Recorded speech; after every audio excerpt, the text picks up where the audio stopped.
Welcome to Chatting the Pictures. My name is Cara Finnegan, and I'm a writer, teacher, and historian of photography.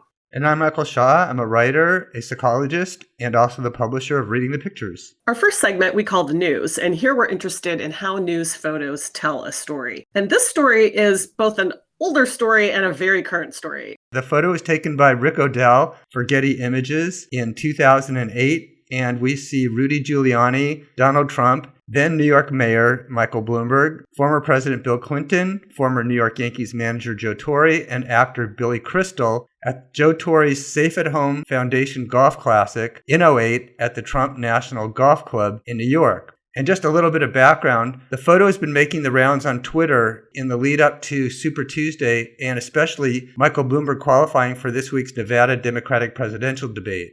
This is one of those photos that even though I've never seen, I was utterly unsurprised that it exists. This is a kind of classic image of all of the rich, powerful, elite folks gathering together, doing the thing that rich, powerful, elite folks do, the stereotypical golf tournament. And so to the extent that this photo is making the rounds again, I think it's meant to be damning, right? Particularly its association of Bloomberg with Trump and Giuliani. But at the same time, it's really not that damning at all if you think about the context of these rich, powerful men who are often in the same orbit for a variety of reasons.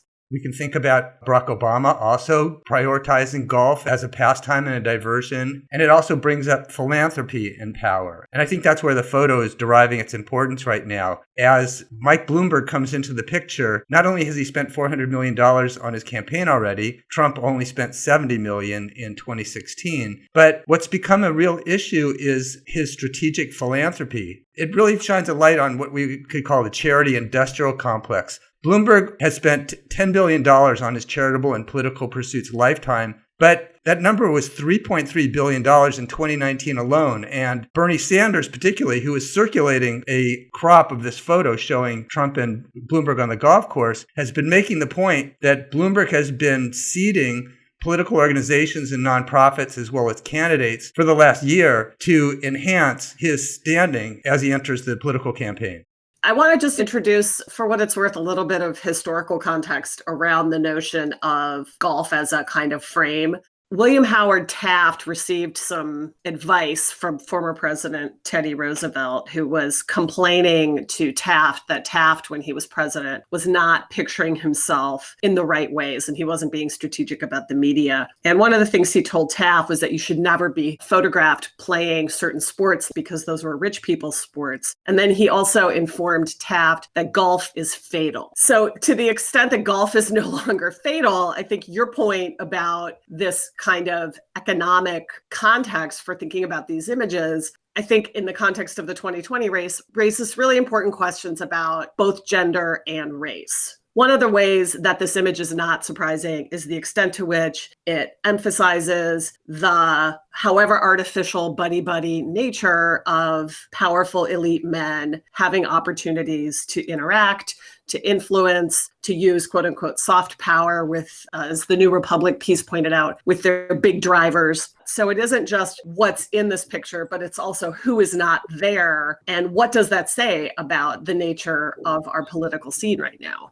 I have a number of things to say about the photo itself, and particularly the contrast to how it reads to us in all the years since 2008. Back then, someone like Billy Crystal would have more weight in the photograph as a celebrity, but these days, political celebrity has really eclipsed almost all other forms in terms of power. What's really interesting, too, is that back in the day, these charity events, they were about branding the charity. If you look at Crystal, Torre, and also Bloomberg, that's the uniform. You have them wearing the hat that's branded for the event and the shirt that's branded for the event. But then what you've got is Clinton with none of that. And then you've got Trump, who's actually completely branding the Trump National Golf Club because there are 16 of them. So he's wearing his own hat and his own t-shirt. And then you've got Rudy, which is kind of half and half. I think that's kind of interesting in terms of character, personality analysis. But, I think that the fact that Bloomberg is all in with the charity also shows something about his style, that he works on the inside and kind of buys his way into the situation, whereas Trump is the perennial outsider and his ego rules. And you can't not notice that the hat that Trump is wearing is red. So this may be an early ancestor of the MAGA hat. An analogy from 2016, and I think the differences are really worth noting, is the photograph of Bill and Hillary Clinton at Donald and Melania Trump's wedding. That was an image that circulated during the campaign by a number of people, basically to say, look, all of you rich people are in it together. To the extent that Hillary engaged that argument, there really wasn't much engagement, except on Trump's side, he said, well, look, this is because we used to be friends and now we're not, or we're enemies or whatever. But I want to raise that photo because I think this photo it doesn't work in the same way anymore. I think in the context of Trump, in the context of the corruption that's played out, in the context of this kind of embeddedness of these elite white men, the shock value of, oh my God, Michael Bloomberg once played golf publicly with Donald Trump doesn't have the same kind of political traction that Bill and Hillary attended Trump's wedding did in 2016. In our next segment, The Look, we look at how photos push the visual boundaries to illuminate a story or idea. This photo was taken by Peng Xinglei for Xinhua, which is the state-run news agency. It shows the Chinese President Xi Jinping outside a coronavirus prevention and control center in Beijing on February 10th. He met with doctors and was photographed having his body temperature taken with an infrared thermometer. And then outside, he was smiling as he waved to the public and at one point joking to the surrounding media about not shaking hands. There was a very interesting tweet from the Information Ministry about this photo op, and it read, President Xi Jinping only wears an ordinary medical mask, which sends a signal that we should use masks correctly and not panic. This is in line with the rule that officials in Beijing are not allowed to use N95 masks as they are reserved for medical workers fighting at the front. I think the key image really for me is this mask. There's also an argument that these masks don't really do any good for anybody, except if you're already exposed, and maybe it would keep you potentially a little bit from exposing others to illness in general, not necessarily the coronavirus. So on the one hand, the mask is saying, look, I'm not better than anybody else. But on the other hand, the mask to some is also reinforcing a narrative that if you just walk around in public with a mask, that you'll somehow be fine. So the mask is a kind of ambivalent icon in these contexts because it both signals protection, but at the same time doesn't necessarily offer total protection. The president was missing from the public view for the first 12 days of this crisis. In this photograph, you have him really starting to get back into the situation, to get back on top of the situation as the supreme leader. I understand what you're going through.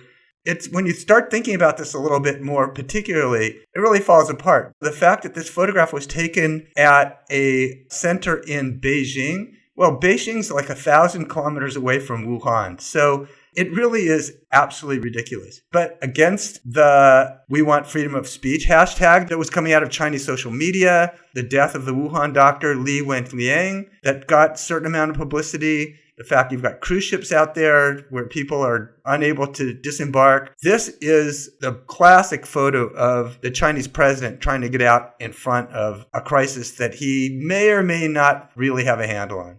A few days before this, he gave a speech which essentially said, I have been directing all of this from my zone of influence. But then there were some narratives that suggested maybe that wasn't really very believable. And then suddenly the public visibility question really emerged as important. Images like these, you can think about them in the context of the moment. And then I think we also need to think about this kind of photo op image, how it will be read in the future. So far there are 59,000 confirmed cases in China. I think this is very clearly the first global health crisis of this new decade. And to the extent that people will look back on this moment in particular, images like this are going to resurface and they're going to be read quite differently in the future.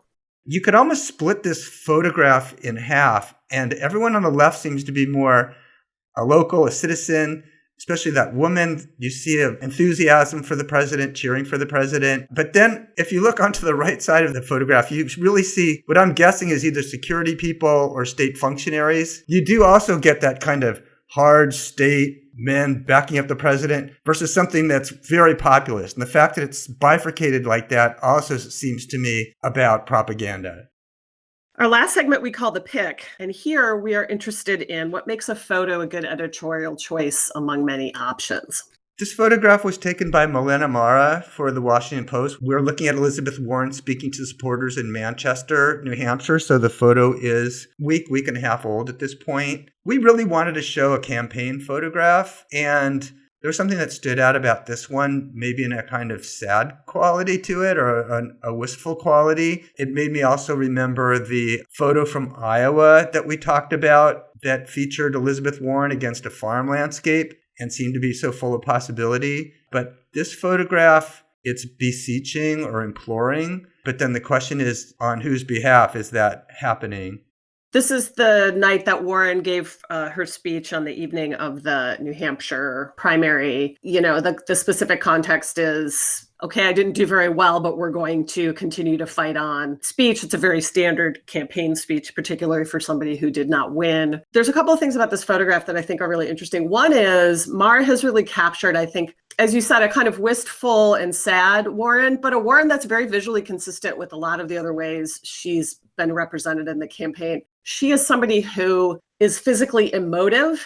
Her face is expressive to the extent that she often has very pointed law professor-like things to say. She is actually quite empathic when she communicates. I think what we're getting here is a really nice example of a photographer who has been following a candidate long enough to be able to kind of know not just, you know, the repetitive aspects of the stump speech, but those sort of emotional gestures. There are a few other images from that night made by other photographers, and I believe others made by Mara herself, where Warren is also touching her hand to her chest as she listens to someone ask a question or speak to her or give her feedback. And so you get the sense that there's a kind of consistency here. The crossed arms I find really interesting. Why might we read her as beseeching right now? I think partly because the media narrative over the last couple of weeks has gone from ignoring Elizabeth Warren to a lot of commentary on why the media are ignoring Elizabeth Warren. And so yesterday, so the day before we recorded this, NBC released a poll that essentially noted that Warren is tied for second place, but then they did a series of matchups of various candidates against Trump, and they chose not to poll any matchups between Warren and Trump. And so the hashtag Where's Warren was trending yesterday, and which this choice, which the pollster defended by saying, well, we hadn't polled Klobuchar against Trump, and so we chose to do that instead, sort of made it seem like you can only have one woman in the race.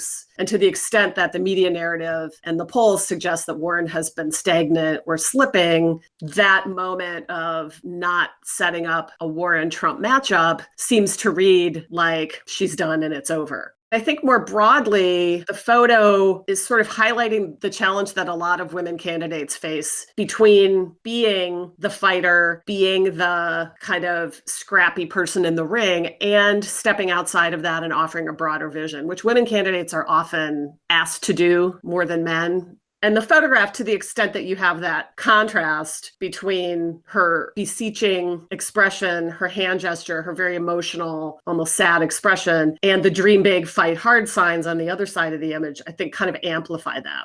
Throughout the campaign, we've seen Elizabeth Warren talking to children and connecting with especially women and doing it in a very personal way from that stage. And it's quite unorthodox, and maybe we can see it's cost her. But she's been true to that all the way along. And this is the classic photograph where she's not addressing the crowd.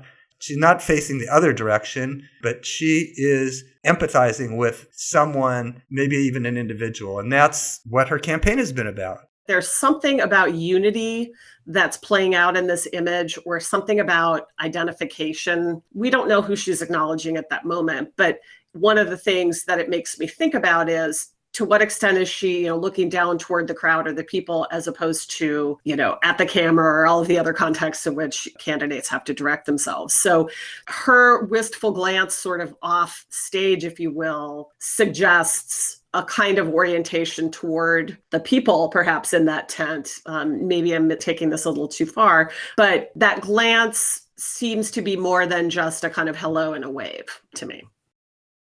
That's it for us this episode. You can find us on readingthepictures.org and also on Instagram and on our Twitter feed.